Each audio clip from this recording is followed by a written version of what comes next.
من شر ما خلق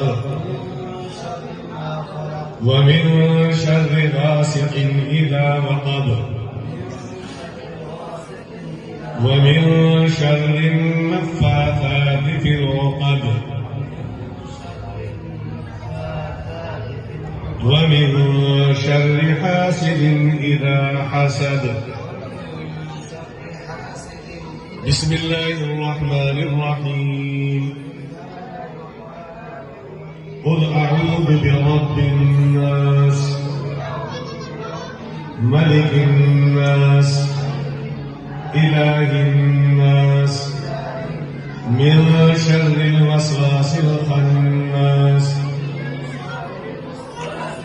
الذي يوسوس في صدور الناس من الجنة والناس.